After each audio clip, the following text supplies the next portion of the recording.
Magandang araw po. Ako po si RP, nag-gym di po. So, meron tayong kakaibang topic for today, usapang mataba. So, ito yung mga experience usually na nararanasan ng medyo overweight na tao. Kasi, kagaya ko, dati, makita nyo sa picture, overweight din ako at katakot-takot na pangungutya ang inaabot ko. So, may bisita tayo ngayon, si Beng. So, si Beng, pwedeng sabihin natin na isa sa mga naka-experience ng ganun, na overweight, pero ngayon na-conquer niya yung kanyang pagiging overweight. So, Beng, kwento mo konti about you. January 2023, pinakamabigat ako noon, so mga 84 kilos. Pakita natin sa picture, ha? Bala ko na rin magpapayat that time, pero mas may nakapagpa-motivate kasi sa akin na mag-lose ng weight. Kaya, ayun, naging mas disciplined, determined, motivated. Kaya na-achieve yung, yung ideal weight. So, para maging relatable yung istorya mo, wag na natin maging specific. So, heartache ba yung pinagdaanan mo? So, mas kalimitan sa atin kasi gano'n, I mean, marami kasi na dumadaan sa ganyang sitwasyon, tapos, parang alam mo yun yung, ano ko ba sabihin, saka mo nare-realize na napabayaan mo yung sarili mo dahil na-devote mo yung time mo sa ibang tao na pati ikaw, nalilimutan mo alagaan yung sarili mo. Nung dalaga ka pa, mas maganda yung katawan mo, siyempre, hindi ka nakaka-experience ng bullying eh. Unlike yung medyo overweight ka na, so may mga instances ba na may kukwento ka? May one time na nagpunta kami sa palengke, tapos kasama ko yung ex ko, then napagkamalan akong nanay niya. Tapos sa mga CR sa malls, yung PWD na CR, sasabihan ka na, ma'am, pwede po dito yung mga pregnant. Kasi laki-laki ng tiyan. So, minsan, advantage sa akin kasi makakapag-CR ako nang hindi ko na kailangan pumila. Pero minsan, alam mo yun. Yun ang pagkakamalang kang buntis, tapos papapuntahin ka doon sa PWD pregnant na CR ng mga babae.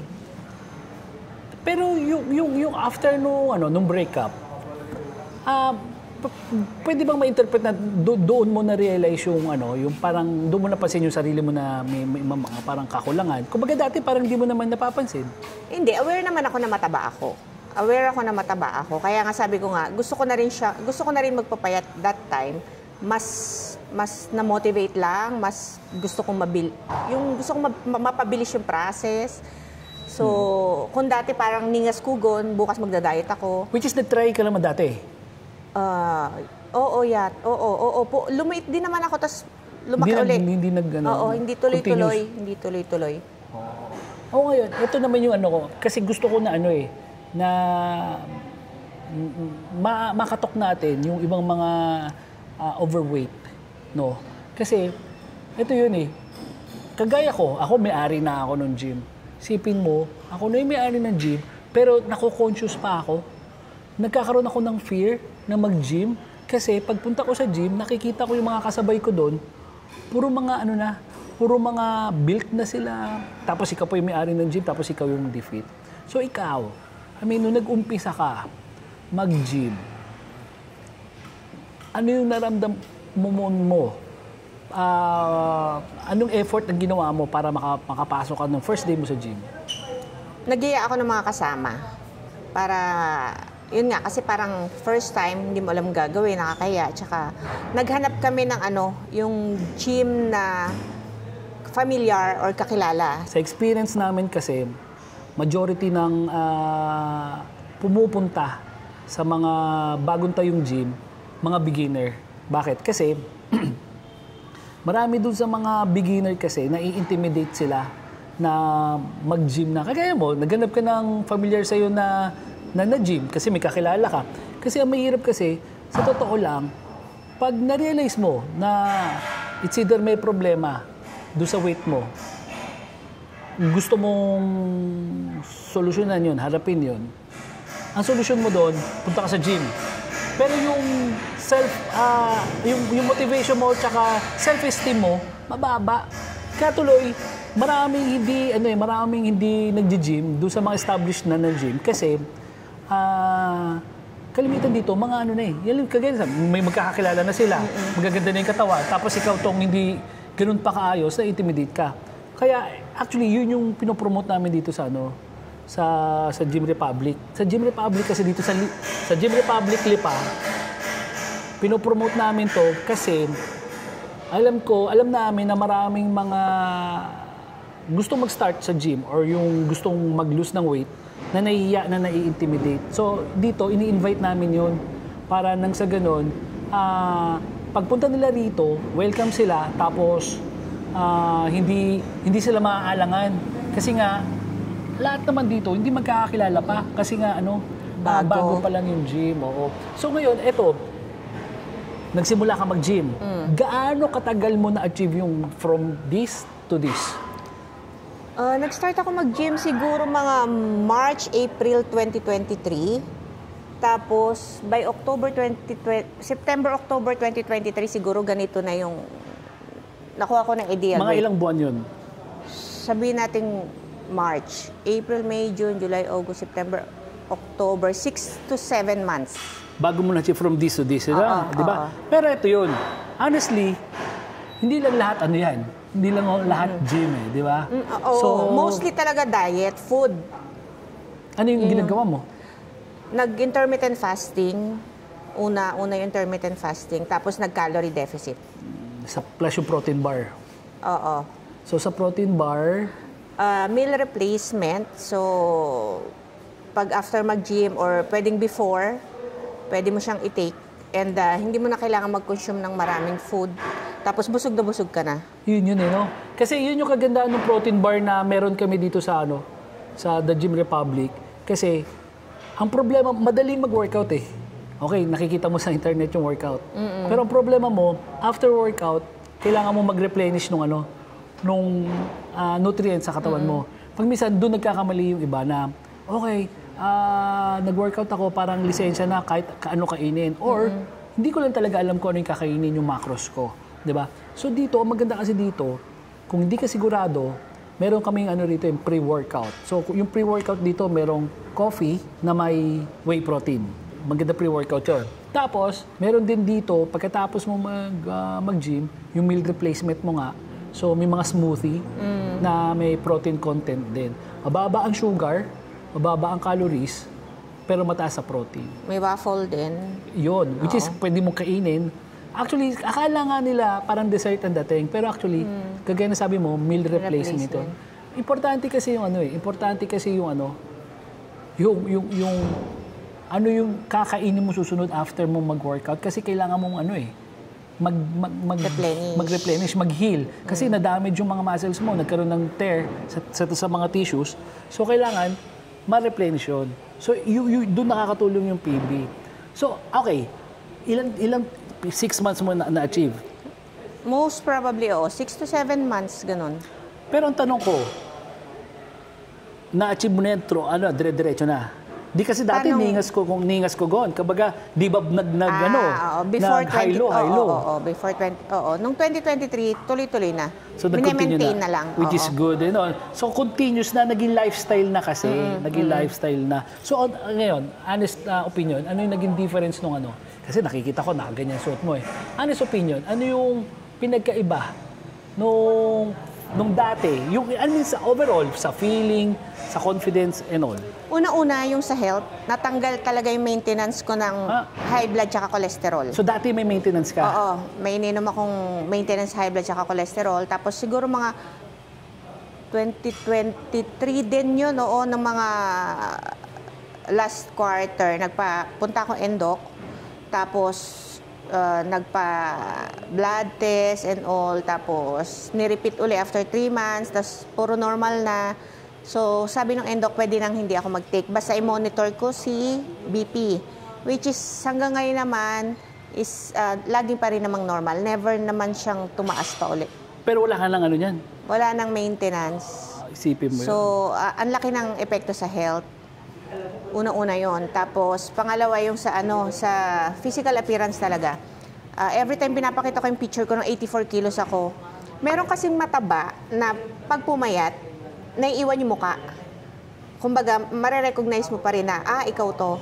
Ako kasi, Mapakita natin lahat ng makakita, sinasabi nila, ikaw ba to? Ikaw ba to? So, pinaka-latest yung kahapon sa Tagaytay. So, may nakita kasi nila hindi ako nagra-rise.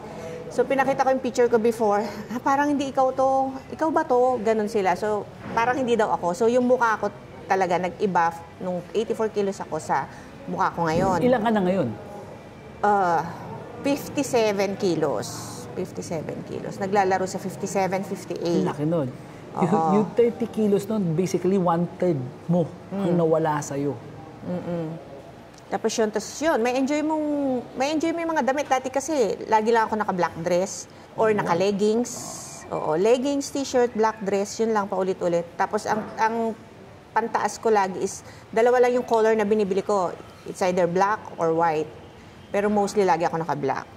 Ngayon, yun, super na-enjoy magbihis. I-post natin dito yung mga bihis na sinasabi mo.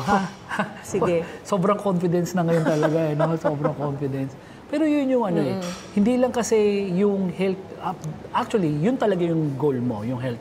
Bonus na lang talaga doon yung mga katulad niya na confidence. Pero ang laking bagay kasi nga, kumpara nga nung una, lalo na nag-start ka na parang medyo heartbroken. So, ang laking boost sa sa ego at saka sa self-confidence pagka medyo... Kasi ako honestly, okay, ako naman. Ako ganun din. So, may mga pinagdaanan din ako. Ang una talagang maapektuhan sa'yo sa mga ganyan sitwasyon is yung sa utak. Actually, hindi dito sa utak. So, ang tatanungin mo kasi dyan, may mga pagkukulang ba ako? May mga nagawa ba ako? So, parang ikaw yung sinisisi mo lagi doon. Tapos, ang nagiging, mo tuloy niyan, ang nagiging takbuhan mo dyan, it's either kakain ka or alcohol. Sa akin, stress eating. Sa akin, on my part, alcohol ako noon . So, talagang nag-gain ako. Ang malupit niyan, ito na yung business ko, ano pa ako, kumbaga, napabayaan ko pa yung sarili ko. Kaya parang double whammy kasi, actually, nakukutsa ako noon online . Kasi, ganito na yung business ko, pero hindi ako physically fit. So, ako, yun yung bukod doon sa personal na nararamdaman ko, pati doon sa business side ko, tinatamaan, affected ako doon, Kaya alam mo yun, either ang takbuhan mo na lang sana para di ka para makalimot ka is yung trabaho mo . Pero pagdating mo sa trabaho mo, yung pa rin yung problema mo, same problem sa pag-uwi. Pero yun yung maganda doon kasi unlike noon kasi parang hindi ganun ka-scientific yung approach doon sa paglulus ng weight. Just imagine, 6 months, 7 months sa'yo. Sa iba, eternity. Iba, ang tagal-tagal na nila, dire-diretso sila, pero walang nagbabago. Pero kasi may mali . May mali. So ngayon, mas scientific na yung approach, mas madali na ma-achieve yung weight loss. Kagaya mo, tapos hindi lang yun . Mahirap ma-achieve yung weight loss, una. Pero again, mas mahirap i-maintain. Sa totoo, kaya maraming nag-yo-yo effect . Maglulus ng weight ngayon. Pero bukas makalawa, nag-gain na naman. Pero yung pag naging lifestyle na kasi yung yung ginagawa mo, yung hindi mo na kailangang persahin sarili mo na mag-workout. Kagaya mo, ikaw. Nandito ka sa Lipa. Pag minsan, nandun ka sa Cavite. Sa Tarlac, last time, sa Tarlac ka. So kung saan ka abutin ng workout mo, hindi mo na kailangang persahin sarili mo di ba? So, last. Ano yung pwede mo masabi doon sa mga tao na nag-start pa lang doon sa fitness journey nila? Kasi sa totoo lang, mas maganda sa'yo talaga manggaling kasi yung pinagdaanan mo from 80 to 50, ang laki nun. Yun lang, kailangan lang talaga ng una kasi sa akin talaga motivation. Oo. So, kapag hindi ka motivated, hindi mo gagawin ang isang bagay. So, once motivated ka na, disiplina. Kasi, motivated ka nga, wala ka naman disiplina, hindi mo rin siya... Kumbaga, once kasi nagawa mo na yung routine mo, ang tawag ko nga sa workout is addictive. So, nakaka-addict siya. Once na simulan mo, tapos nakita mo yung result, Ako nun, ang goal ko kasi nun is to lose weight. Ngayon, ang gusto ko is matone naman yung katawan. So as long as may goal ka, motivated ka, samahan mo talaga ng disiplina, na pag tinamad ka, hanap ka ng gym body na mag-aakay sa'yo, ganoon, tapos balik lang, kasi hindi nawawala talaga yung tamad moments. Pag tinamad ka, ang hirap naman bumalik. Pero once nakabalik ka, sunod-sunod na, ayun, magiging addicted ka na uli sa pag-workouts. Tapos, yun lang, walang excuses kasi ang dami ko niyaya mag-gym, ang dami nilang excuses. So, pag gusto talaga, may paraan. Pag ayaw, madaming dahilan. So, yun ang bottom line. So, kung gusto mong may mabago sa katawan mo, sa health mo, simulan mo. Yun eh. Laki na naman epekto na sa'yo. Oo, Layo na. Yun lang. Simulan mo, walang excuses.